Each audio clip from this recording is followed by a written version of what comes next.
श्रीमद्भागवत महात्म्य पहला अध्याय। देवर्षि नारद की भक्ति से भेंट। सच्चिदानंद स्वरूप भगवान श्री कृष्ण को हम नमस्कार करते हैं, जो जगत की उत्पत्ति, स्थिति और विनाश हेतु तथा आध्यात्मिक, आदिदेविक और आधिभौतिक तीनों प्रकार के तापों का नाश करने वाले हैं। जिस समय श्री शुकदेव जी का यज्ञोपवी संस्कार भी नहीं हुआ था तथा लौकिक वैदिक कर्मों के अनुष्ठान का अवसर भी नहीं आया था, तभी उन्हें अकेले ही संन्यास लेने के लिए घर से जाते देखकर उनके पिता व्यास जी महाराज विरह से कातर होकर पुकारने लगे, बेटा बेटा तुम कहाँ जा रहे हो। उस समय वृक्षों ने तन्मय होने के कारण श्री शुकदेव जी की ओर से उन वृक्षों ने उत्तर दिया, ऐसे सर्वभूत हृदय स्वरूप शुकदेव मुनि को मैं नमस्कार करता हूँ। एक बार भगवत कथा अमृत का रसास्वादन करने में कुशल मुनिवर शौनक जी ने नैमिषारण्य क्षेत्र में विराजमान महामती सूत जी को नमस्कार करके पूछा। शौनक जी बोले कि हे सूत जी, आपका ज्ञान अज्ञान अंधकार को नष्ट करने के लिए करोड़ों सूर्यों के समान है। आप हमारे कानों के लिए रसायन अमृत स्वरूप सार गर्भित कथा को कहिए। भक्ति ज्ञान और वैराग्य प्राप्त होने वाले महान विवेक की वृद्धि किस प्रकार होती है तथा वैष्णव लोग किस तरह इस माया मोह से अपना पीछा छुड़ाते हैं। इस घोर कलिकाल में जीव प्रायः आसुरी स्वभाव के हो गए हैं। विविध क्लेशों से आक्रांत इन जीवों को शुद्ध बनाने का सर्वश्रेष्ठ उपाय क्या है। सूत जी, आप हमें कोई ऐसा शाश्वत साधन बताइए जो सबसे अधिक कल्याणकारी तथा पवित्र करने में भी पवित्र हो तथा जो भगवान श्री कृष्ण की प्राप्ति करा दे। चिंतामणि केवल लौकिक सुख दे सकती है और कल्प वृक्ष अधिक से अधिक स्वर्गीय संपत्ति दे सकता है, परंतु हे गुरुदेव, प्रसन्न होकर भगवान योगी दुर्लभ तो नित्य वैकुंठ धाम ही दे देते हैं। सूत जी महाराज ने कहा कि हे शौनक जी, आपके हृदय में भगवान के प्रति अगाध प्रेम है, इसीलिए मैं विचार कर तुम्हें संपूर्ण सिद्धांतों का एक निष्कर्ष सुनाता हूँ, जो जन्म मृत्यु के भय का नाश कर देता है, जो भक्ति के प्रवाह को बढ़ाता है और भगवान श्री कृष्ण की प्रसन्नता का प्रधान कारण है। मैं तुम्हें वह साधन बतलाता हूँ, उसे सावधान होकर सुनो। श्री शुकदेव जी, कलयुग में जीवों के काल रूपी सर्प के मुख का ग्रास होने के त्रास का आत्यंतिक नाश करने के लिए श्रीमद् भागवत महापुराण शास्त्र का प्रवचन किया है। मन की शुद्धि के लिए इससे बढ़कर कोई साधन नहीं। जब मनुष्य के जन्म जन्मांतर के पुण्य का उदय होता है, तभी उसे भागवत महाशास्त्र की प्राप्ति होती है। जब शुकदेव जी राजा परीक्षित को यह कथा सुनाने के लिए सभा में विराजमान हुए, तब देवता उनके पास अमृत का कलश लेकर आए। देवता अपना कार्य करने में तो कुशल होते ही हैं, अतः उन्होंने शुकदेव मुनि को नमस्कार करके कहा कि हे प्रभु, आप यह अमृत लेकर बदले में हमें कथा अमृत का दान दीजिए। इस प्रकार परस्पर विनिमय हो जाने पर राजा परीक्षित तो अमृत का पान कर ही लेंगे। कहते हैं कि सब श्रीमद् भागवत रूप अमृत का जो पान करेंगे तो सबका ही कल्याण होगा। इस संसार में कहाँ कांच, कहाँ महामूल्य मणि तथा कहाँ सुधा और कहाँ कथा। श्री शुकदेव जी ने यह सोचकर उस समय देवताओं की हंसी एक प्रकार से उड़ा दी। उन्हें भक्ति शून्य कथा का अनाधिकारी जानकर कथामृत का दान न दिया। इस प्रकार यह श्रीमद् भागवत कथा देवताओं को भी दुर्लभ है।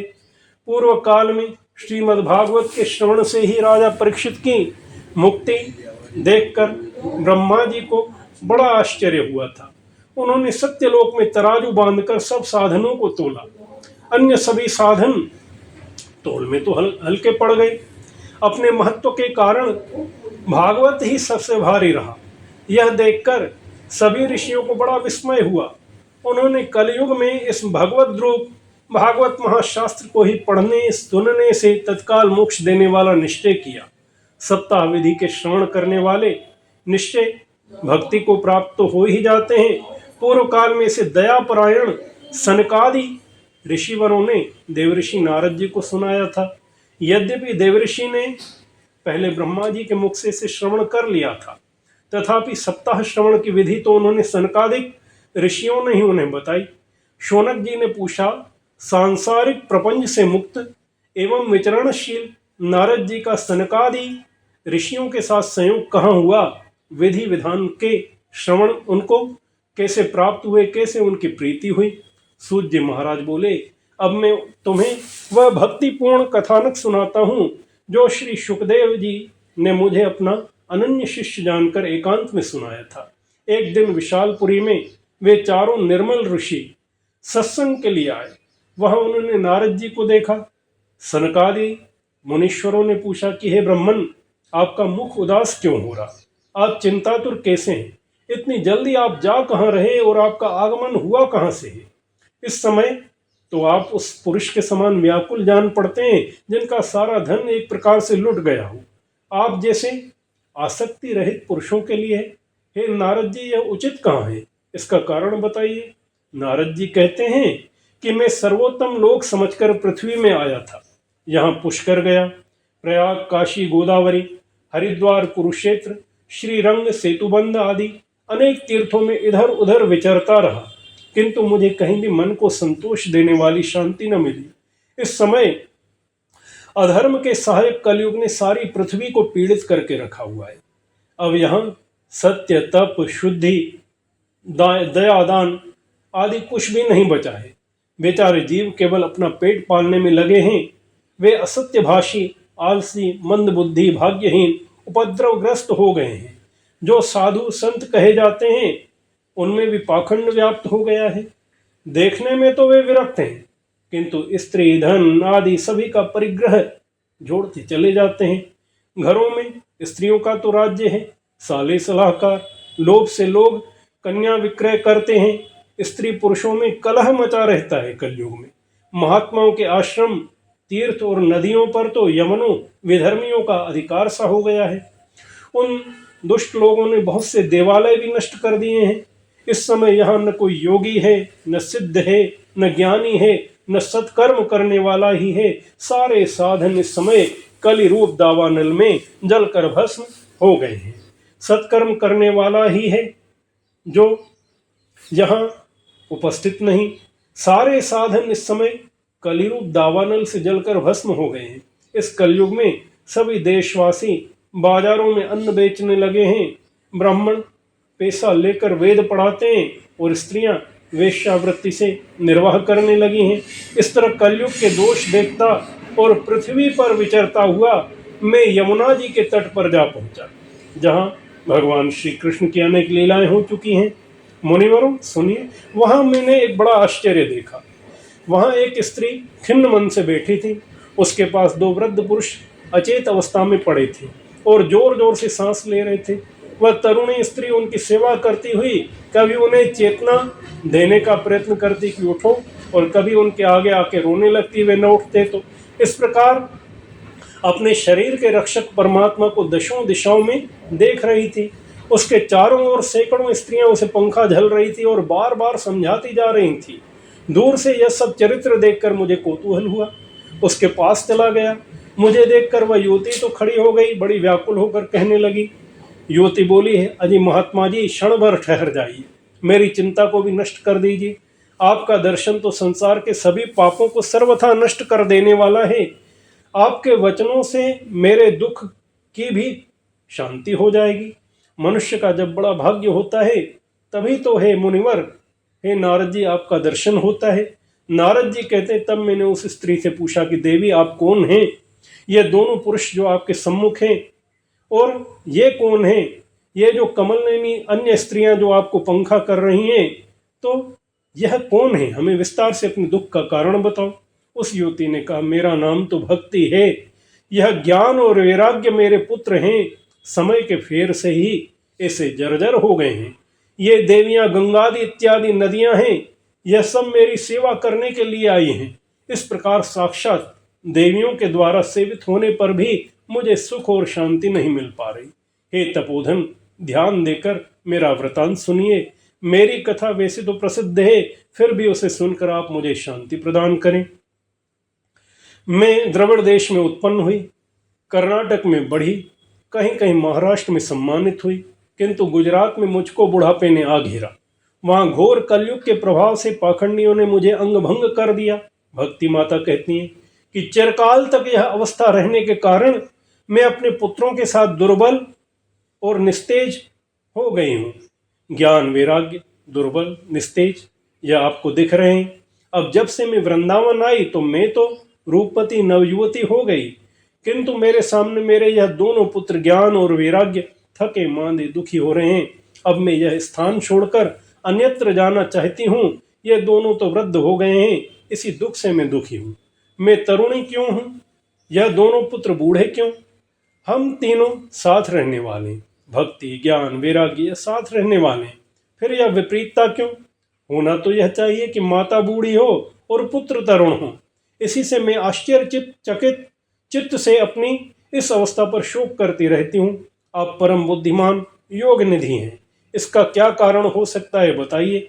नारद जी ने कहा, हे साध्वी, मैं अपने हृदय में ज्ञान दृष्टि से तुम्हारे संपूर्ण दुख का कारण देखता हूँ।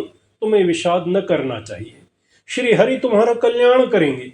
सूत जी कहते हैं, मुनिवर, नारद जी ने एक क्षण में ही उसका कारण जानकर कहा। नारद जी कहते हैं कि देवी सावधान होकर सुनो, यह दारुण कलयुग है। इसी से इस समय सदाचार, योग मार्ग, तप आदि सभी लुप्त हो गए हैं। लोग शठता दुष्कर्म में लगकर अघासुर बन रहे हैं। संसार में जहां देखो वहीं सत्पुरुष दुख से मलिन है, दुष्ट सुखी हो रहे हैं। इस समय जिस बुद्धिमान पुरुष का धैर्य बना रहे वही बड़ा ज्ञानी या पंडित है। पृथ्वी क्रमशः प्रतिवर्ष शेष भगवान के लिए भार रूप होती जा रही है। शेषनाग उस भार को देखते रहते हैं। अब यह छूने योग्य तो क्या देखने योग्य भी नहीं रह गई, और न इससे कहीं मंगल दिखाई देता है। अब किसी को पुत्रों के साथ तुम्हारा दर्शन भी नहीं होता है। हे भक्ति ज्ञान वैराग्य या आपके पुत्र, इनके साथ आपका दर्शन होना जैसे बड़ी विचित्र बात हो गई है। विषय अनुराग के कारण जीव अंधे बने हुए हैं। जीवों से उपेक्षित होकर तुम जर्जर हो रही हो। वृंदावन के संयोग से नवीन तरुणी तो तुम हो गई, परंतु यह वृंदावन धाम है, इसी का प्रभाव है। यह धन्य है जहाँ भक्ति सर्वत्र नृत्य कर रही है, परंतु तुम्हारे इस दोनों पुत्रों का यहाँ कोई देखने वाला या इसको अनुभव करने वाला नहीं है। ज्ञान वैराग्य को प्राप्त करना सभी के वश की बात भी नहीं है, इसीलिए इनको बुढ़ापा आ गया है। बुढ़ापा इनका छूट नहीं रहा। यहाँ इनको कुछ आत्म सुख की प्राप्ति होने के कारण ये सोते से जान पड़ रहे हैं। भक्ति ने कहा, राजा परीक्षित ने इस पापी कलयुग को क्यों रहने दिया? इसके आते ही सब वस्तुओं का सार न जाने कहाँ चला गया। करुणामय श्री हरि से भी यह अधर्म कैसे देखा जाता है? हे मुनि, मेरा यह संदेह दूर कीजिए। आपके वचनों से मुझे बड़ी शांति मिली है। नारद जी कहते हैं कि हे बाले, यदि तुमने पूछा है तो प्रेम से सुनो। हे कल्याणी, मैं तुम्हें सब बताऊंगा और तुम्हारा दुख दूर होगा। जिस दिन भगवान श्री कृष्ण इस भूलोक को छोड़कर अपने परम धाम को पधारे, उसी दिन से यह संपूर्ण साधनों में बाधा डालने वाला कलयुग आ गया। दिग्विजय के समय राजा परीक्षित की दृष्टि पड़ने पर कलयुग दीन के समान उनकी शरण में आया। भ्रमर के समान सारग्रही राजा ने यह निश्चय किया कि इसका वध मुझे नहीं करना चाहिए, क्योंकि जो फल तपस्या योग समाधि से भी अन्य युगों में नहीं मिलता था, कलयुग में वही फल श्री हरि के कीर्तन से भली भांति मिल जाता है। इस प्रकार सारहीन होने पर भी उसे इस एक ही दृष्टि से सारयुक्त कलयुग को देखा राजा परीक्षित ने। उन्होंने कलयुग में उत्पन्न होने वाले जीवों के सुख के लिए से रहने दिया। इस समय लोगों के कुकर्म में प्रवृत्त होने के कारण सभी वस्तुओं का सार निकल गया है और पृथ्वी के सारे पदार्थ बीजहीन भूसी के समान हो गए हैं। ब्राह्मण केवल अन्न अनादि धनादि के लोभवश घर घर एवं जन जन को भागवत की कथा तो सुनाने लगे हैं, परंतु इस कथा का सार या पूर्ण रूपेण जीवों को समझ में नहीं आ रहा। तीर्थों में नाना प्रकार के अत्यंत घोर कर्म करने वाले नास्तिक और नारकी पुरुष भी रहने लगे हैं, इसीलिए तीर्थों का प्रभाव भी चला गया है। जिनका चित्त निरंतर काम क्रोध लोभ और तृष्णा से तपता रहता है, वे भी तपस्या का ढोंग करने लगे हैं, इसीलिए तप का सारा सार ही निकल गया। मन पर काबू न होने के कारण तथा लोभ दंभ पाखंड का आश्रय लेने के कारण एवं शास्त्र का अभ्यास न करने से ध्यान योग का फल मिट गया। पंडितों की यह दशा कि वे अपने स्त्रियों के साथ भैंसों की तरह रमण करते हैं, उनमें संतान उत्पन्न करने की ही कुशलता पाई जाती है। मुक्ति साधन में वे सर्वथा अकुशल है। संप्रदाय अनुसार प्राप्त हुई वैष्णवता भी जीवों की कहीं देखने में नहीं आती। इस प्रकार जगह जगह सभी वस्तुओं का सार लुप्त हो गया है। यह युग का प्रभाव है, इसमें किसी का दोष भी नहीं। इसी से पुंडरीकाक्ष भगवान बहुत समीप रहते हुए भी यह सब सह रहे हैं। सूत जी महाराज कहते हैं, शौनक जी, इस प्रकार देवर्षि नारद के वचन सुनकर भक्ति को बड़ा आश्चर्य हुआ। फिर उसने जो कुछ कहा सुनिए। भक्ति ने कहा, देवर्षि आप धन्य हैं, मेरा बड़ा सौभाग्य है जो आपका समागम हुआ। संसार में साधुओं का दर्शन ही समस्त सिद्धियों का परम कारण है। आपका केवल एक बार का उपदेश धारण करके कयाधु कुमार प्रहलाद ने माया पर विजय प्राप्त कर ली थी। ध्रुव ने भी आपकी कृपा से ही ध्रुव पद प्राप्त किया। आप सर्व मंगलमय और साक्षात श्री ब्रह्मा जी के पुत्र हैं। मैं आपको नमस्कार करती हूँ। बोलो कृष्ण बलदेव की जय। जय जय श्री राधे। दूसरा अध्याय, भक्ति का दुख दूर करने के लिए नारद जी का उद्योग। नारद जी ने कहा, बाले, तुम व्यर्थ ही अपने को क्यों खेद में स्थित मान रही हो? तुम इतनी चिंतातुर क्यों हो? भगवान श्री कृष्ण के चरण कमलों का चिंतन करो, उनकी कृपा से तुम्हारा सारा दुख दूर हो जाएगा। जिन्होंने कौरवों के अत्याचार से द्रौपदी की रक्षा की थी और गोप सुंदरियों को सनाथ किया था, वे श्री कृष्ण कहीं चले थोड़ी गए हैं। फिर तुम तो भक्ति हो, सदा उन्हें प्राणों से प्यारी हो। तुम्हारे बुलाने पर भगवान नीचों के संग भी उनके ग्रह में चले जाते हैं। सत्य, त्रेता, द्वापर, इन तीनों युगों में ज्ञान, वैराग्य, तप या मुक्ति के साधन थे, किंतु कलयुग में तो केवल भक्ति ही ब्रह्म सायुज्य मोक्ष को प्राप्त कराने वाली है। यह सोचकर ही परमानंद चिन्मूर्ति ज्ञान स्वरूप श्री हरि ने अपने सत्य स्वरूप से तुम्हें रचा है। तुम साक्षात श्री कृष्णचंद्र की प्रिया पूर्ण परम सुंदरी हो। एक बार जब तुमने हाथ जोड़कर पूछा कि मैं क्या करूं, तब भगवान ने तुम्हें यही आज्ञा दी थी कि मेरे भक्तों का पोषण करो। तुमने भगवान की वह आज्ञा स्वीकार कर ली। इससे तुम पर श्री हरि भगवान प्रसन्न हुए। तुम्हारी सेवा करने के लिए मुक्ति को तुम्हें दासी के रूप में दे दिया। हे भक्ति, इस ज्ञान वैराग्य को पुत्रों के रूप में तुम्हें दे दिया। तुम अपने साक्षात स्वरूप में वैकुंठ धाम में ही भक्तों का पोषण करती हो। भूलोक में तो तुमने मात्र पुष्टि के लिए केवल छाया रूप धारण करके रखा है। तब तुम मुक्ति, ज्ञान, वैराग्य को साथ लिए पृथ्वी तल पर आई। सत्ययुग के प्रभाव से और द्वापर युग पर्यंत बड़े आनंद से तुम यहाँ रही। कलयुग में तुम्हारी दासी मुक्ति पाखंड रूप रोग से पीड़ित हो गई, क्षीण होने लगी। इसीलिए वह तो तुरंत ही तुम्हारी आज्ञा से वैकुंठ लोक को चली गई। इस लोक में भी तुम्हारे स्मरण करने से वह आती है, फिर चली जाती है, किंतु इन ज्ञान वैराग्य को तुमने पुत्र मानकर अपने पास ही रखा है। फिर भी कलयुग में इनकी उपेक्षा होने के कारण तुम्हारे ये पुत्र उत्साहहीन और वृद्ध हो गए हैं। फिर भी तुम चिंता न करो, मैं इनके नवजीवन का उपाय सोचता हूँ। कली के समान कोई भी युग नहीं है। इस युग में मैं तुम्हें घर घर में प्रत्येक पुरुष के हृदय में स्थापित कर दूंगा। देखो, अन्य सब धर्मों को दबाकर और भक्ति विषयक महोत्सवों को आगे रखकर यदि मैंने लोक में तुम्हारा प्रचार न किया तो मैं श्री हरि का दास नहीं।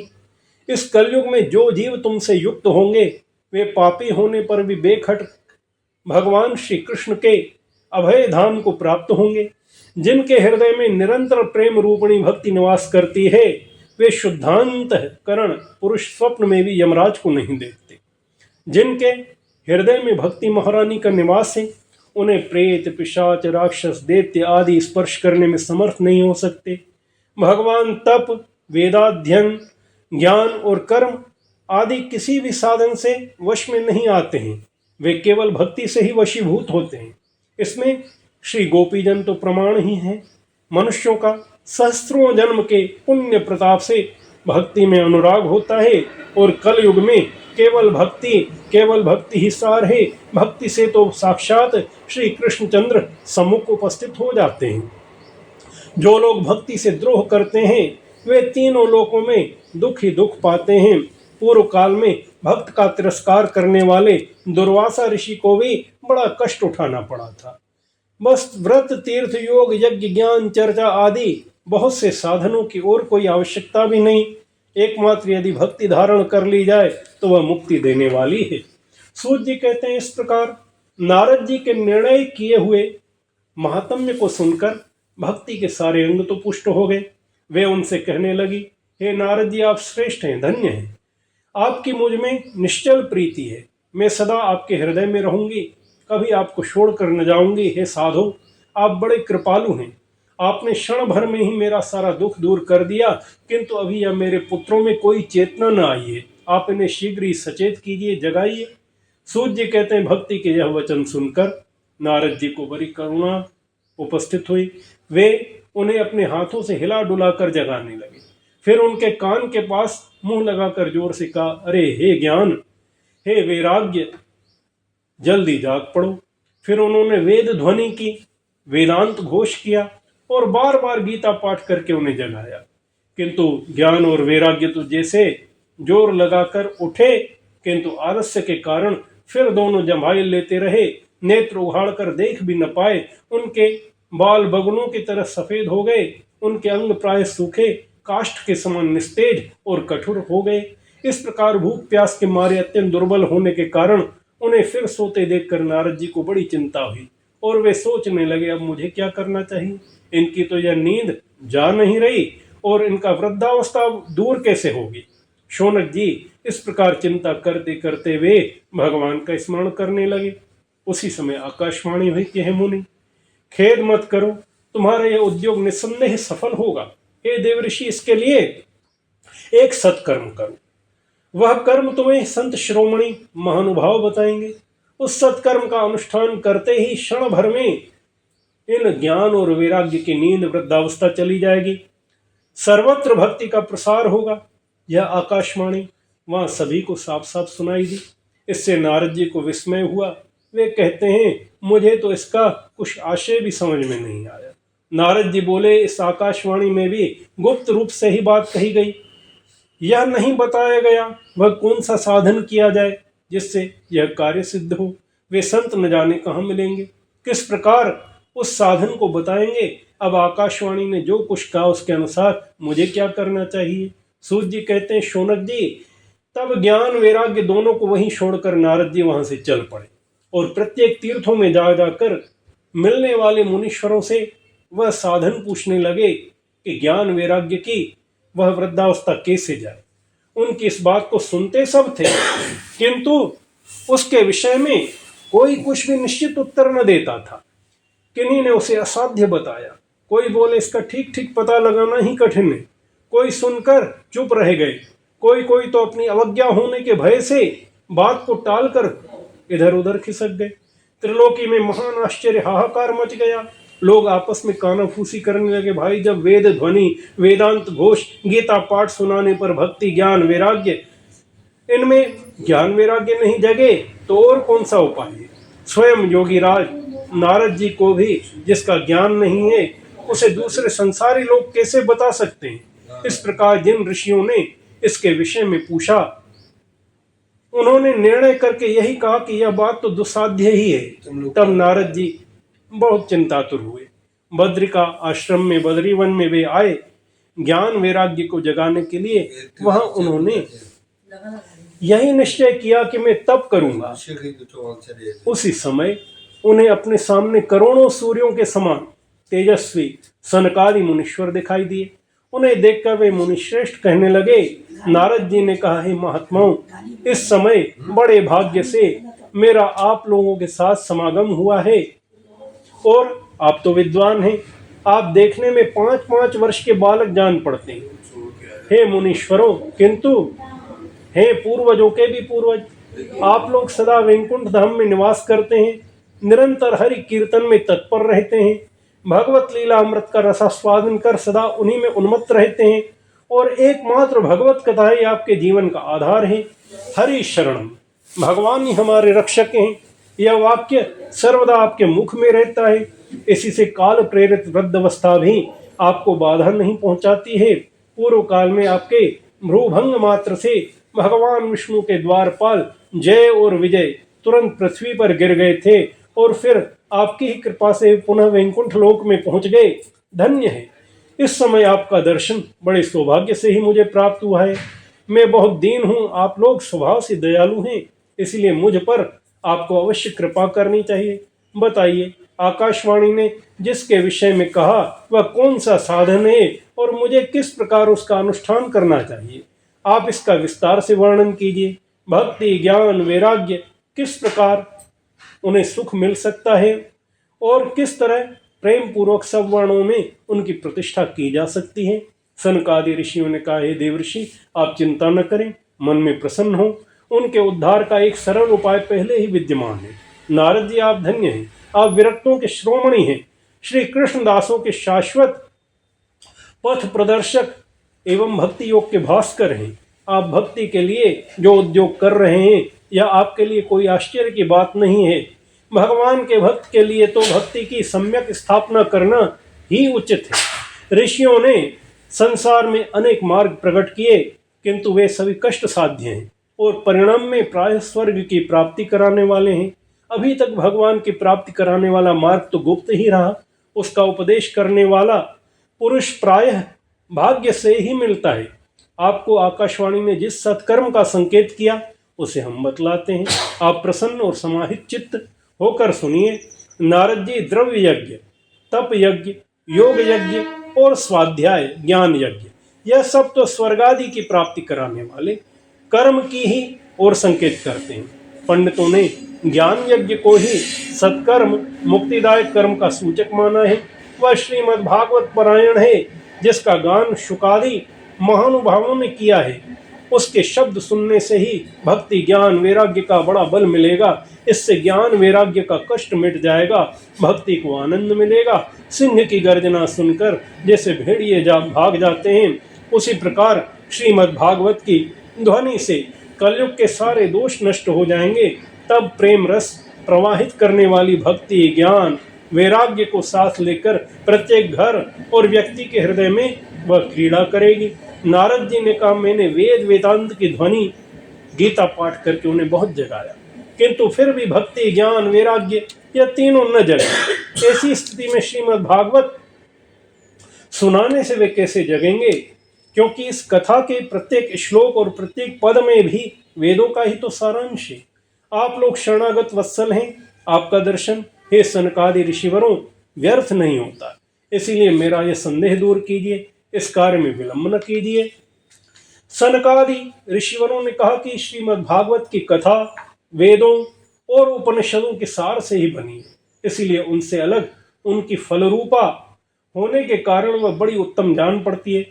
जिस प्रकार रस वृक्ष की जड़ से लेकर शाखा पर्यंत रहता है वृक्ष में, किंतु इस स्थिति में उसका आस्वादन नहीं किया जा सकता है, वही जब अलग होकर फल के रूप में आता है तब संसार में सभी को प्रिय वह लगने लगता है। दूध में जैसे घी रहता है, किंतु उस समय उसको स्वाद नहीं मिलता है जब वह दूध के रूप में, वही जब उससे अलग हो जाता है एक क्रिया मात्र से, तब देवताओं के लिए विस्वाद वर्धक घी के रूप में बन जाता है। खांड, ईख के और शोर के बीच में भी व्याप्त रहती है, तथापि अलग होने पर उसकी कुछ और ही मिठास होती है। ऐसी ही यह भागवत की महाकथा है। यह भागवत महापुराण वेदों के समान है। श्री व्यासदेव जी ने इसे भक्ति, ज्ञान और वैराग्य की स्थापना के लिए ही तो प्रकाशित किया है। पूर्व काल में जिस समय वेद वेदांत के पारगामी और गीता की रचना करने वाले भगवान व्यासदेव खिन्न होकर अज्ञान समुद्र में गोते खा रहे थे, उस समय आपने ही उन्हें 4 श्लोकों में इसका उपदेश किया था। उसे सुनते ही उनकी सारी चिंता दूर हो गई। फिर इसमें आपको आश्चर्य क्यों हो रहा है? जो आप हमसे प्रश्न कर रहे हैं, आपको उन्हें शोक और दुख का विनाश करने वाला श्रीमद् भागवत महापुराण ही सुनाना चाहिए। नारद जी ने कहा, हे महानुभावों, आपका दर्शन जीव के संपूर्ण पापों को तत्काल नष्ट कर देता है और जो संसार के दुख रूप दावानल में तपे हुए हैं उन पर शीघ्र ही शांति की वर्षा करता है। आप निरंतर शेष जी के सहस्त्र मुखों से गाए हुए भगवत कथामृत का ही पान करते रहते हैं। मैं प्रेम लक्षणा भक्ति का प्रकाश करने के उद्देश्य से आपकी शरण में हूँ। जब अनेकों जन्मों के संचित पुण्य पुण्य का उदय होने से मनुष्य को सत्संग मिलता है, तब वह उसके अज्ञान जनित मोह और मद रूप अंधकार का नाश करके विवेक का उदय कर देता है। बोलो कृष्णचंद्र भगवान की जय। जय जय श्री राधे। तीसरा अध्याय, भक्ति की कष्ट निवृत्ति। नारद जी कहते हैं, अब मैं भक्ति ज्ञान वैराग्य को स्थापित करने के लिए प्रयत्न पूर्वक श्री सुखदेव जी के कहे हुए भागवत शास्त्र की कथा द्वारा उज्जवल ज्ञान यज्ञ करूंगा। यह ज्ञान यज्ञ मुझे कहाँ करना चाहिए, आप इसके लिए कोई स्थान बता दीजिए। आप लोग वेद के पारगामी हैं, इसलिए मुझे इस शुक शास्त्र की महिमा सुनाइए। यह भी बताइए, श्रीमद् भागवत की कथा कितने दिनों में सुनानी चाहिए, उसके सुनने की विधि क्या। सनकादिक ऋषिवर बोले, हे नारद जी, आप बड़े विनीत और विवेकी हैं, सुनिए, हम आपको यह सब बातें बताते हैं। हरिद्वार के पास आनंद नाम का एक घाट है, वहाँ अनेकों ऋषि रहते हैं तथा देवता और सिद्ध लोग भी उसका सेवन करते हैं। भांति भांति के वृक्ष लताओं के कारण वह बड़ा ही सघन है और वहाँ कोमल नवीन बालू बिछी है। वह घाट बहुत ही सुरम्य और एकांत प्रदेश में है। वहाँ हर समय सुनहले कमलों की सुगंध आया करती है। उसके आसपास रहने वाले सिंह, हाथी आदि परस्पर विरोधी जीवों के चित्त में भी भेदभाव कहीं नहीं है।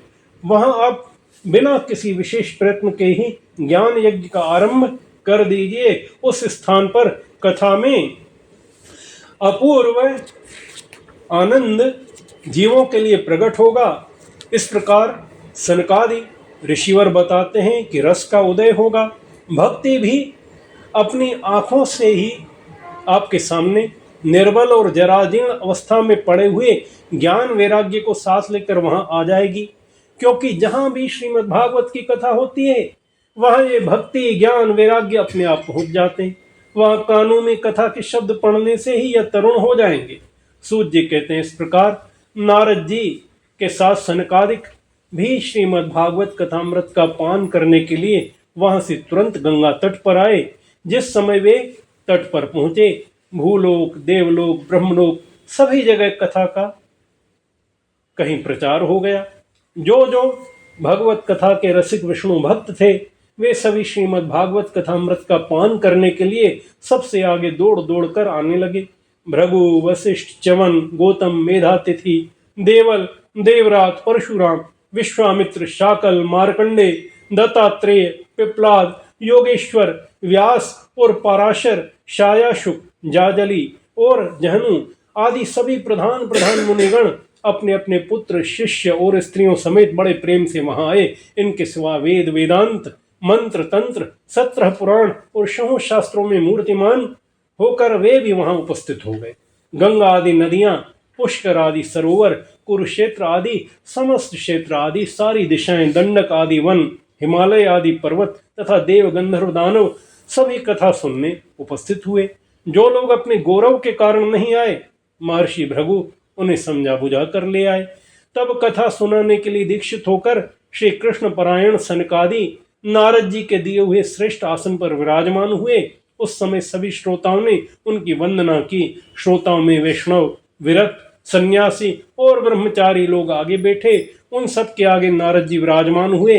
एक और ऋषिगण, एक और देवता, एक और वेद उपनिषद आदि तथा एक और तीर्थ बैठे और दूसरी स्त्रियां बैठी। उस समय सब और जय जयकार, नमस्कार और शंखों की ध्वनि होने लगी। अबीर गुलाल खील पुष्पों की वर्षा होने लगी।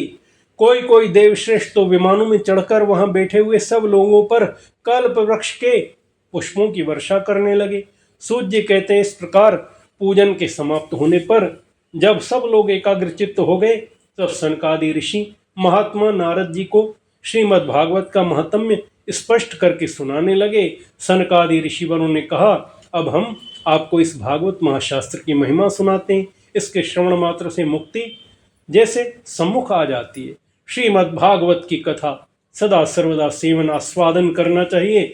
इसके श्रवण मात्र से श्री हरि हृदय में आविराजते हैं। इस ग्रंथ में 18,000 श्लोक हैं और 12 स्कंद हैं तथा श्री शुकदेव और राजा परीक्षित का संवाद है।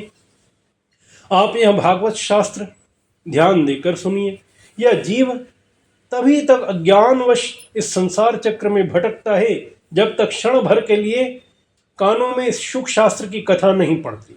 बहुत से शास्त्र और पुराण सुनने से क्या लाभ, उसका तो एक भ्रम ही होता है। कहीं न कहीं प्रश्न बढ़ते चले जाते हैं, परंतु मुक्ति देने के लिए तो एकमात्र भागवत शास्त्र ही गरज रहा है, जिसे सुनने से नित्य ही उस जीव के हृदय में भक्ति, ज्ञान, वैराग्य प्रफुल्लित होता है। जिस घर में नित्य प्रति श्रीमद् भागवत की कथा होती है वह ग्रह ही तीर्थ रूप हो जाता है और जो लोग उसमें रहते हैं उनके पाप नष्ट हो जाते हैं। हजारों अश्वमेध यज्ञ और सैकड़ों वाजपेयी यज्ञ इस शुक शास्त्र की कथा का 16वां अंश भी नहीं है। हे तपोधनु, जब तक लोग अच्छी तरह श्रीमद् भागवत का श्रवण नहीं करते उनके शरीर में पाप निवास करता है। फल की दृष्टि से इस शुक शास्त्र की कथा की समता गंगा, गया, काशी, पुष्कर, प्रयाग कोई तीर्थ नहीं कर सकता। यदि आपको परम गति की इच्छा है तो अपने मुख से ही श्रीमद् भागवत के आधे अथवा चौथा श्लोक का भी नित्य नियम पूर्वक पाठ कीजिए।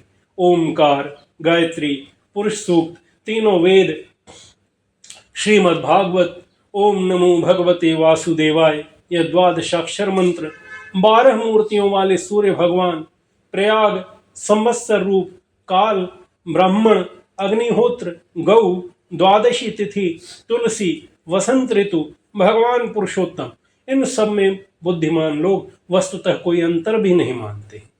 इनमें कोई अंतर है भी नहीं, सभी बराबर। जो पुरुष अहर्निश अर्थ सहित श्रीमद् भागवत शास्त्र की कथा का पाठ करते हैं उनके करोड़ों जन्मों के पाप नष्ट हो जाते हैं, इसमें तनिक संदेह नहीं। जो पुरुष नित्य प्रति भागवत का आधा चौथा श्लोक भी पढ़ता है उसे राजसूय और अश्वमेध यज्ञों का फल मिलता है। नित्य भागवत का पाठ करना, भगवान का चिंतन करना, तुलसी को सींचना, गौ की सेवा करना, यह चारों समान है।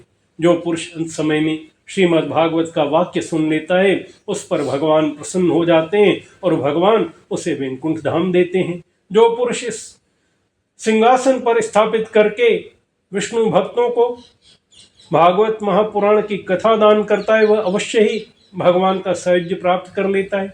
जिस व्यक्ति ने अपनी सारी आयु में चित्त को एकाग्र करके श्रीमद् भागवत कथामृत का थोड़ा सा भी रसास्वादन नहीं किया उसने तो अपना सारा जन्म जैसे चांडाल और उन जीवों के समान व्यर्थ ही गवा दिया जिन्हें कोई अपना बोध ही नहीं होता है।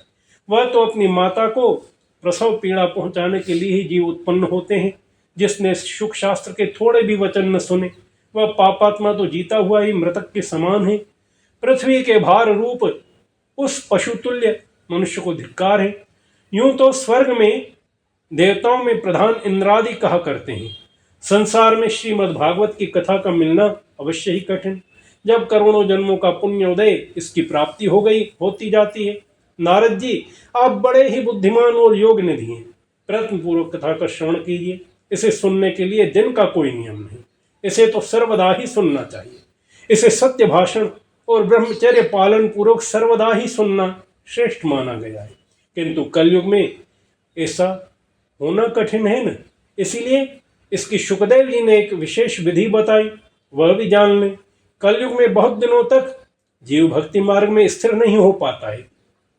चित्त की वृत्तियों को वश में रखना, नियमों से बंधे रहना, किसी पुण्य कार्य के लिए दीक्षित रहना कठिन है। इसीलिए सप्ताह श्रवण की विधि एक है और श्रद्धा पूर्वक कभी भी श्रवण करने से अथवा माघ मास में श्रवण करने से जो फल होता है वही फल शुकदेव जी ने सप्ताह श्रवण में निर्धारित किया है। मन के असंयम, रोगों की बहुलता और आयु की अल्पता के कारण तथा कलयुग में अनेकों दोषों की संभावना से ही सप्ताह श्रवण का विधान कहा गया है। अन्यथा यह तो कितने भी दिन किया जाए, कथा तो कथा है, वो भगवान से जोड़ती है।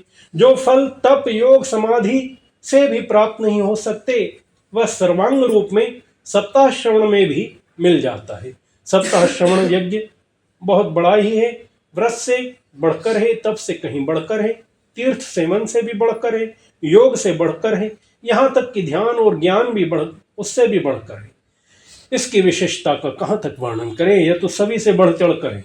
शौनक जी कहते हैं, सूत जी, यह तो आपने बड़े आश्चर्य की बात कही। अवश्य ये भागवत महापुराण योग वेता ब्रह्मा जी के भी आदि कारण श्री नारायण का निरूपण करता है, परंतु यह मोक्ष की प्राप्ति में ज्ञान आदि सभी साधनों का तिरस्कार करके इस युग में भी उनसे भी कैसे बढ़ गया। सूत जी महाराज बोले कि हे शौनक जी, भगवान श्री कृष्ण इस धराधाम को छोड़कर अपने नित्य धाम को जब जाने लगे, तब उनके मुखारविंद से एकादश स्कंद का ज्ञान उपदेश सुनकर उद्धव जी ने पूछा। उद्धव जी बोले कि हे गोविंद, अब आप तो अपने भक्तों का कार्य करके परम धाम को पधारना चाहते हैं, किंतु मेरे मन में बड़ी चिंता है, उसे सुनकर आप मुझे शांत कीजिए। अब घोर कलिकाल आया है, समझिए कि इसलिए संसार में फिर अनेकों दुष्ट तो प्रकट हो ही जाएंगे। उनके संसर्ग से जब अनेकों सत्पुरुष भी उग्र प्रकृति के हो जाएंगे, तब उनसे भार से दबकर या गो रूपणी पृथ्वी किसकी शरण में जाएगी। हे कमल नयन, मुझे तो आपको छोड़कर इसकी रक्षा करने वाला कोई दूसरा नहीं दिखाई देता। इसीलिए हे भक्त वत्सल, आप साधुओं पर कृपा करके यहाँ से मत जाइए। हे भगवान, आपने निराकार और चिन्मात्र होकर भी भक्तों के लिए ही तो यह सगुण रूप धारण किया, फिर भला आपका वियोग होने पर वे भक्तजन पृथ्वी पर कैसे रह सकेंगे। निर्गुण उपासना में तो बड़ा कष्ट है, इसीलिए कुछ और भी विचार कीजिए। प्रभास क्षेत्र में उद्धव जी के ये वचन सुनकर भगवान कहते हैं कि भक्तों के अवलंब के लिए मुझे क्या व्यवस्था करनी चाहिए। शौनक जी, जब भगवान ने अपनी सारी शक्ति भागवत में रख दी, वे अंतर्धान होकर इस भागवत समुद्र में प्रवेश कर गए। इसीलिए यह भगवान की साक्षात शब्दमयी मूर्ति है। इसके सेवन, श्रवण, पाठ अथवा दर्शन से ही मनुष्य के पाप नष्ट हो जाते हैं। इसी से इसका सत्य श्रवण सबसे बढ़कर माना गया, और कलयुग में तो अन्य सब साधनों को छोड़कर यह प्रधान धर्म बताया गया। कलिकाल में यही ऐसा धर्म है जो दुख, दारिद्र्यता, दुर्भाग्य और पापों की वह सफाई कर देता है तथा काम क्रोध आदि शत्रुओं पर विजय दिला देता है। अन्यथा भगवान की इस माया से पीछा छुड़ाना और पीड़ाओं को छुड़ाना देवताओं के लिए भी कठिन है। मनुष्य तो इसे छोड़ ही कैसे सकते हैं, अतः इससे छूटने के लिए भी सप्ताह श्रवण का विधान कहा गया। सूत जी कहते हैं, शौनक जी, जिस समय सनकादि मुनीश्वर इस प्रकार सप्ताह श्रवण की महिमा का बखान कर रहे थे, उस सभा में एक बड़ा आश्चर्य हुआ। उसे अब मैं बतलाता हूं, सुनो। वह तरुण अवस्था को प्राप्त हुए दोनों पुत्रों को साथ लिए विशुद्ध प्रेम रूपा भक्ति प्रकट हो गई। भक्ति बार बार श्री कृष्ण गोविंद हरे मुरारे, हे नाथ नारायण वासुदेव आदि भगवत नामों का उच्चारण करती हुई अकस्मात प्रकट हो गई। सभी सदस्यों ने देखा परम सुंदरी भक्ति रानी भागवत के अर्थों का आभूषण पहने वहां पधारी। मुनियों की उस सभा में सभी यह तर्क वितर्क करने लगे, यह कैसे यहाँ प्रविष्ट हो गई। तब सनकादि ऋषियों ने कहा, ये भक्ति देवी अभी अभी कथा के अर्थ से निकली हैं। उनके ये वचन सुनकर भक्ति ने अपने पुत्रों समेत अत्यंत विनम्र होकर सनत कुमार जी से कहा। भक्ति बोली, कलयुग में नष्ट प्राय तो हो गई थी, आपने कथामृत से सींचकर मुझे पुनः पुष्ट कर दिया। अब आप यह बताइए कि मैं कहाँ रहूं। यह सुनकर सनकादि ऋषियों ने कहा कि हे भक्ति माता, भक्तों को भगवान का स्वरूप तुम प्रदान करने वाली हो, अनन्य प्रेम का संपादन करने वाली हो और संसार रोग का निर्मूल करने वाली हो, अतः तुम धैर्य धारण करके नित्य निरंतर विष्णु भक्तों के हृदय में ही निवास करो। ये कलयुग के दोष भले ही सारे संसार पर अपना प्रभाव डालें, किंतु वहां तुम पर इनकी दृष्टि कभी नहीं आएगी। इस समय उनकी आज्ञा पाते ही भक्ति माता तुरंत भगवत भक्तों के हृदय में जा विराजी। जिनके हृदय में एकमात्र श्री हरि की भक्ति निवास करती है, वे त्रिलोकी में अत्यंत निर्धन होने पर भी परम धन्य हैं, क्योंकि इस भक्ति की डोरी से बंधकर तो साक्षात भगवान भी अपना परम धाम छोड़कर उनके हृदय में जाकर बस जाते हैं। भूलोक में यह भागवत साक्षात पर ब्रह्म का विग्रह ही है, इसकी महिमा कहाँ तक श्रवण करें, वर्णन करें। इसका आश्रय लेकर इसे सुनाने से तो और सुनने सुनाने वाले दोनों को ही भगवान श्री कृष्ण की समता प्राप्ति हो जाती है। अतः इसे छोड़कर अन्य धर्मों से क्या प्रयोजन। बोलो कृष्णचंद्र भगवान की जय। जय जय श्री राधे। चौथा अध्याय। सूत जी कहते हैं, मुनिवर, उस समय अपने भक्तों के चित्त में अलौकिक भक्ति का प्रादुर्भाव हुआ। देख भक्त वत्सल श्री भगवान अपना धाम छोड़कर वहां पधारे। उनके गले में वनमाला शोभा पा रही थी। श्री अंग सजल जलधर के समान श्यामवर्ण था। उस पर मनोहर पीतांबर सुशोभित था। कड़े प्रदेश करधनी की लड़ियों से सुसज्जित था। सिर पर मुकुट की लटक और कानों में कुंडलों की झलक देखते ही बनती थी। ये त्रिभंग ललित भाव से खड़े हुए चित्त को चुराए लेते थे। वक्षस्थल पर कौस्तुभ मणि दमक रही थी। सारा श्रीअंग हरिचंदन से चर्चित था। उस रूप की शोभा क्या कही। उसने तो मानो करोड़ों कामदेव की रूप माधुरी छीन ली थी। वे परम आनंद चिन्ह मूर्ति मधुराती मधुर मुरलीधर ऐसी अनुपम छवि से अपने भक्तों के निर्मल चित्तों में आविर्भूत हुए। भगवान के नित्य लोक निवासी लीला परिकर उद्धव आदि वहां गुप्त रूप से उस कथा को सुनने के लिए आए हुए थे। प्रभु के प्रकट होते चारों ओर जय हो की ध्वनि होने लगी। उस समय भक्ति रस का अद्भुत प्रभाव चला। बार बार अबीर गुलाल पुष्पों की वर्षा शंख ध्वनि होने लगी। उस सभा में जो लोग बैठे थे उन्हें अपने देह गेह आत्मा की भी कोई सुधि न रही। उनकी ऐसी तन्मयता देखकर नारद जी कहते, मुनीश्वर, आज सप्ताह श्रवण मैंने यह बड़ी ही अलौकिक महिमा देखी। यहाँ तो जो बड़े मूर्ख दुष्ट और पशु पक्षी भी हैं वे सभी अत्यंत निष्पाप हो गए हैं। अतः इसमें संदेह नहीं कि कलिकाल में चित्त की शुद्धि के लिए इस भागवत कथा के समान मृत्युलोक में पाप पुण्य का नाश करने वाला कोई दूसरा पवित्र साधन नहीं। हे मुनिवर, आप लोग बड़े कृपालु हैं। आपने संसार के कल्याण का विचार करके यह बिल्कुल ही निराला मार्ग निकाला। आप कृपया यह भी बतलाइए कि इस कथारूप सप्ताह यज्ञ के द्वारा संसार में कौन कौन से लोग पवित्र हो जाते हैं। सनकादि ऋषियों ने कहा, जो लोग सदा तरह तरह के पाप करते हैं, निरंतर दुराचार में ही तत्पर रहते हैं और उल्टे मार्गों से चलते हैं, तथा जो क्रोधाग्नि से जलते रहने वाले कुटिल और कामपरायण हैं, वे सभी इस कलयुग में सप्ताह यज्ञ से पवित्र हो जाते हैं। जो सत्य से च्युत और माता पिता की निंदा करने वाले, तृष्णा के मारे व्याकुल, आश्रम धर्म से रहित, दंभी, दूसरों की उन्नति देखकर कुढ़ने वाले, दूसरों को दुख देने वाले, वे भी कलयुग में सप्ताह यज्ञ से पवित्र हो जाते हैं।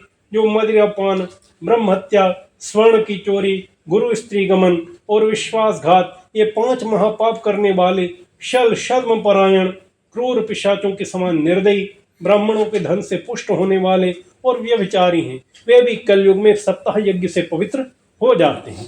जो दुष्ट आग्रह पूर्वक सर्वदा मन, वाणी या शरीर से पाप करते रहते हैं, दूसरे के धन से ही पुष्ट होते रहते हैं और मलिन मन दुष्ट हृदय वाले हैं, वे भी कलयुग में सप्ताह यज्ञ से पवित्र हो जाते हैं। नारद जी, अब तुम्हें इस विषय में एक प्राचीन इतिहास सुनाते हैं।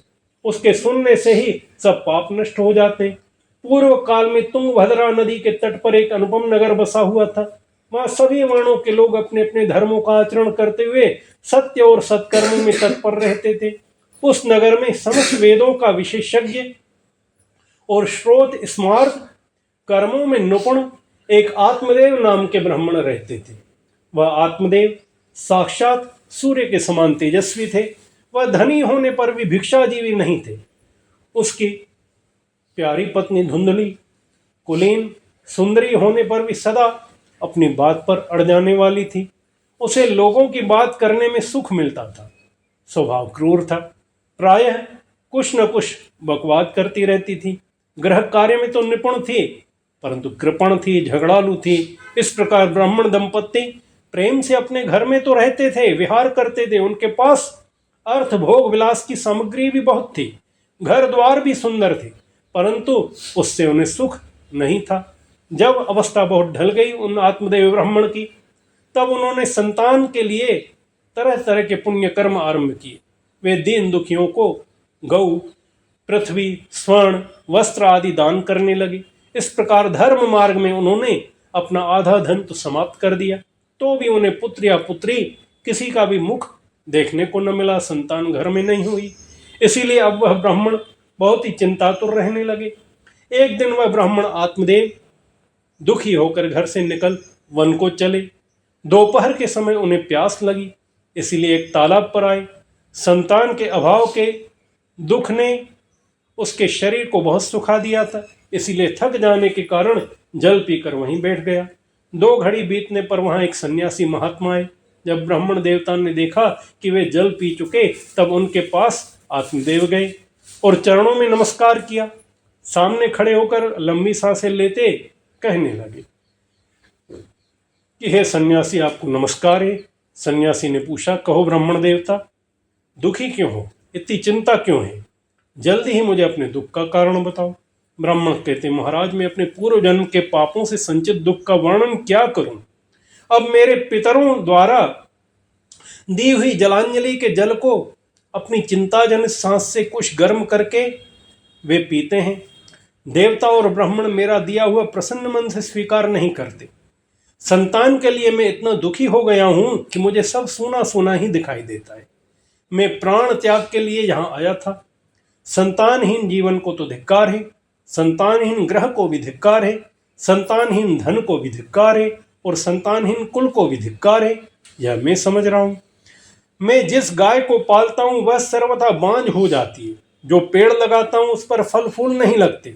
मेरे घर में जो फल आता है जल्दी सड़ जाता है। अब मैं ऐसा अभागा पुत्रहीन हूं, तब फिर इस जीवन को ही रखकर मुझे क्या करना है? ऐसा कहकर ब्राह्मण आत्मदेव दुख से व्याकुल हो गए। उन सन्यासी महात्मा के पास वह फूट कर रोने लगे। तब उन यतिवर सन्यासी ने हृदय में बड़ी करुणा उत्पन्न करके कहा, वे योगनिष्ठ थे। उन्होंने ललाट की लेखाएं देखी, रेखा देखकर उनकी आत्मदेव जी की सारा वृतांत जान लिया और फिर कहते हैं कि हे आत्मदेव, हे ब्राह्मण देवता, इस प्रजा प्राप्ति का मोह त्याग दो। कर्म की गति प्रबल है, विवेक का आश्रय लेकर संसार की वासना छोड़ दो। हे विप्रवर, सुनो, मैंने इस समय तुम्हारा प्रारब्ध देखा, निश्चय किया कि 7 जन्म तक तुम्हारी कोई संतान नहीं हो सकती है। पूर्व काल में राजा सगर और अंग को भी संतान के कारण दुख भोगना पड़ा है। ब्राह्मण, अब तुम कुटुंब की आशा छोड़ दो, संन्यास में ही सब प्रकार का सुख है। ब्राह्मण कहते हैं, हे महात्मा जी, विवेक से मेरा क्या होगा? मुझे तो बलपूर्वक एक पुत्र दीजिए, नहीं तो मैं तो आपके सामने ही शोक मूर्छित होकर अपने प्राण को त्याग रहा हूं। जिसमें पुत्र स्त्री आदि का सुख नहीं, ऐसा संन्यास तो सर्वथा नीरस ही है। लोक में सरस तो पुत्र पौत्रादि से भरा पूरा गृहस्थ आश्रम माना जाता है। ब्राह्मण का इस आग्रह देखकर उन तपोधन ने कहा, विधाता के लेख को मिटाने का हठ करने से राजा चित्रकेतु को बड़ा कष्ट उठाना पड़ा था। इसीलिए देव जिसके उद्योग को कुचल देता है, उस पुरुष के समान तुम्हें भी पुत्र से सुख नहीं मिल सकेगा। तुमने तो बड़ा हठ पकड़ के रखा है और अर्थी के रूप में तुम मेरे सामने उपस्थित हो। ऐसी दशा में तुमसे क्या कहूं? तब महात्मा जी ने देखा कि यह किसी प्रकार अपना आग्रह नहीं छोड़ रहा। तब उन्होंने उसे एक फल देकर कहा, यह फल ले जाकर अपनी पत्नी को खिला देना, इससे उसे एक पुत्र होगा। तुम्हारी स्त्री को वह 1 साल तक सत्य, शुद्धि, दया, दान और एक समय का ही अन्न खाने का नियम रखना चाहिए। यदि ऐसा करेगी तो वह बालक बहुत शुद्ध स्वभाव वाला होगा। यूं कहकर योगीराज तो चले गए। अब ब्राह्मण देव आत्मदेव अपने घर को लौट आए। वहां आकर उन्होंने वह फल अपनी स्त्री के हाथ में दिया और बताया कि इस प्रकार यह आचरण करना है। स्वयं कहीं चले गए। अब स्त्री तो कुटिल स्वभाव की थी। वह रो रो कर अपनी सखी से कहती है, सखी, मुझे तो बड़ी चिंता हो गई, मैं यह फल कहाँ खाऊंगी? और खाऊंगी तो फल खाने से गर्भ हो जाएगा, और सुना है गर्भ से पेट बढ़ जाता है, खाया पिया जाएगा नहीं, उसके बाद मेरी शक्ति क्षीण हो जाएगी। तब बता घर का सब कार्य कैसे होगा? और देववश यदि कहीं गांव में डाकुओं का आक्रमण हो गया तो गर्भिणी स्त्री भागेगी कैसे? यदि शुकदेव जी की तरह यह गर्भ भी पेट में ही रह गया तो इसे बाहर कैसे निकाला जाएगा? और कहीं प्रसव काल के समय यह टेढ़ा हो गया तो फिर तो प्राणों से ही मुझे हाथ धोना पड़ेगा। यूं भी प्रसव के समय बड़ी भयंकर पीड़ा होती है। मैं सुकुमारी यह सहन कैसे करूंगी? दुर्बल पड़ जाऊंगी, तब ननद रानी आकर घर का सब तो माल समेट ले जाएगी और मुझसे तो सत्य शौच आदि नियमों का पालन भी कठिन जान पड़ता है। जो स्त्री बच्चा जन्मती है उसे उस बच्चे के लालन पालन में बड़ा कष्ट होता है। मेरे विचार से तो बंध्या या विधवा स्त्रियां ही सुखी हैं, जहां मैं मान रही हूं। ऐसा मन में यह विचार कर रही। मन में तरह तरह के कुतर्क उठने से वह फल उसने नहीं खाया। धुंधली नाम से ही उसका पता चलता है कि वह मतिहीन है। जब उसने यह व्यवहार किया तो पति ने आकर पूछा, क्या तुमने फल खा लिया? तब उसने कहा, हाँ खा लिया। एक दिन उसकी बहन अपने आप ही उसके घर आई। तब उसने अपनी बहन को सारा वृतांत सुनाकर कहा कि मेरे मन में बड़ी चिंता है।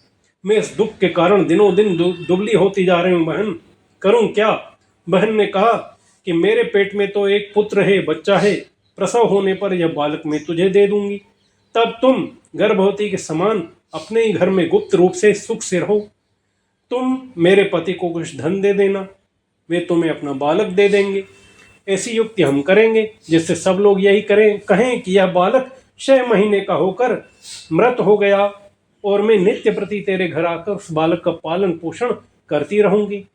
तो मेरे घर में तो यह व्यथा रहेगी, परंतु तुम्हारे घर में बालक पलता रहेगा। तुम इस समय इसकी जांच करने के लिए यह फल गऊ को खिला दे। ब्राह्मणी ने, जो धुंधली थी, वह स्त्री स्वभावश जो जो उसकी बहन ने कहा उसने वैसा ही किया। इसके पश्चात समय अनुसार जब उस स्त्री को एक पुत्र हुआ तब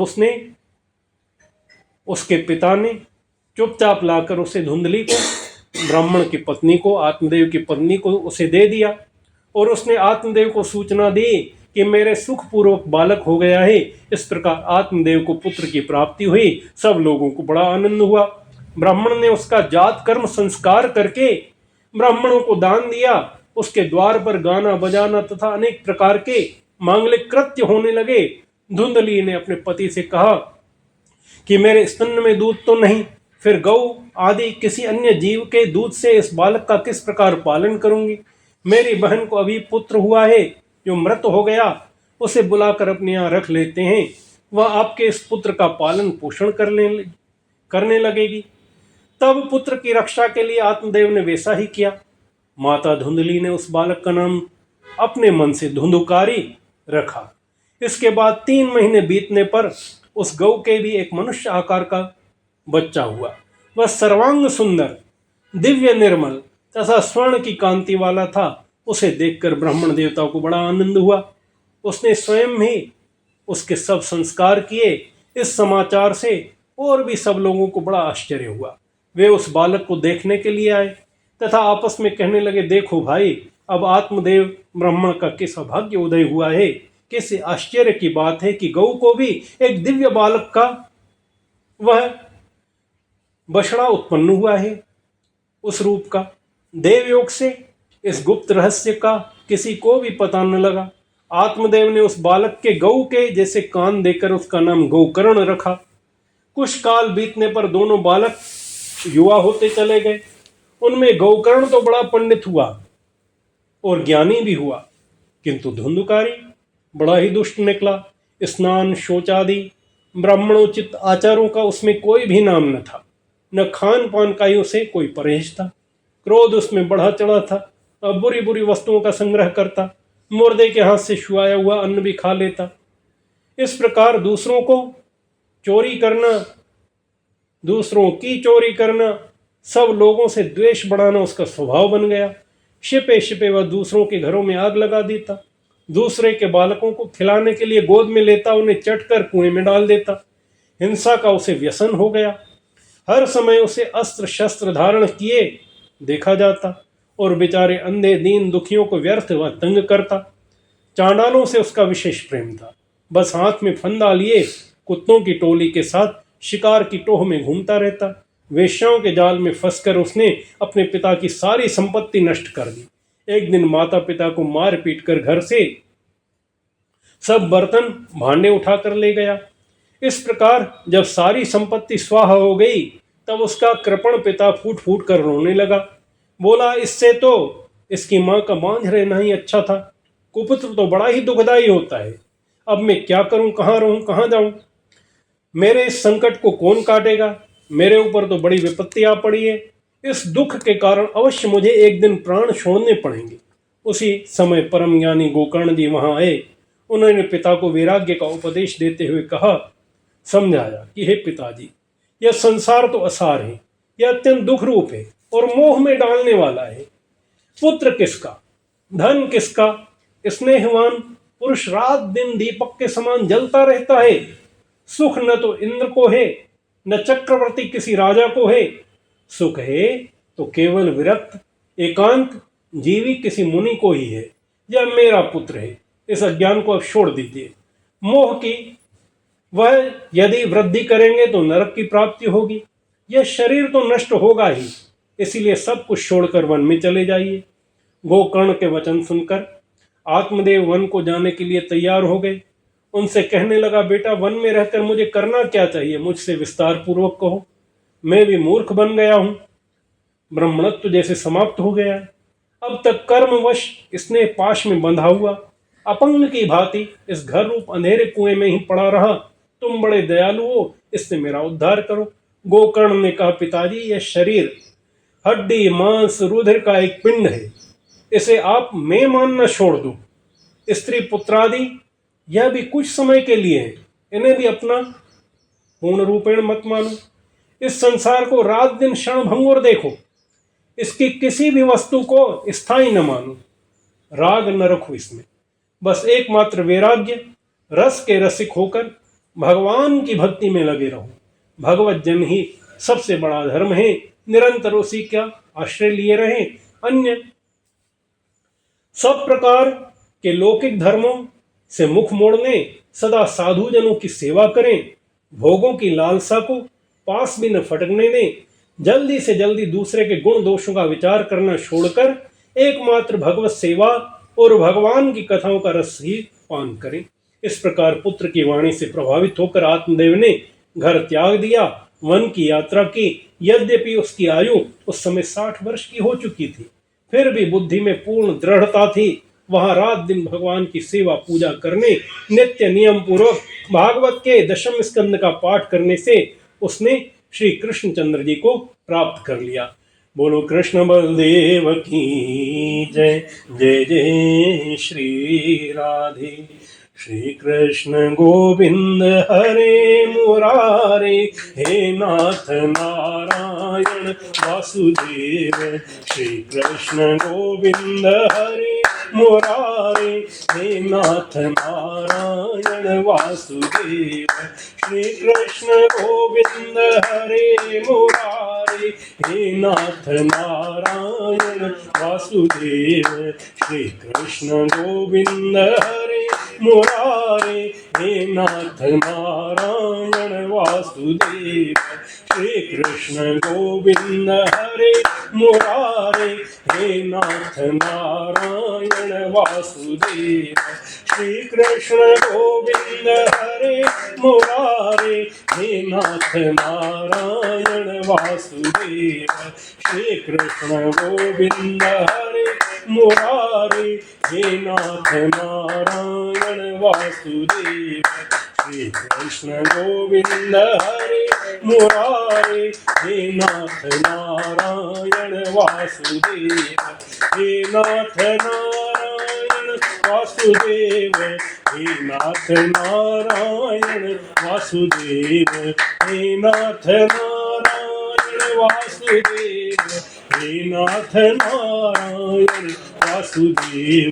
श्री कृष्ण गोविंद हरे मुरारे, हे नाथ नारायण वासुदेव। हे नाथ नारायण वासुदेव, हे नाथ नारायण वासुदेव। ओम नमो भगवते वासुदेवाय। ओम नमो भगवते वासुदेवाय। ओम नमो भगवते वासुदेवाय। ओम नमो भगवते वासुदेवाय। ओम नमो भगवते वासुदेवाय। बोलो नारायण भगवान की जय, कृष्णचंद्र भगवान की जय। जय जय श्री राधे। कथा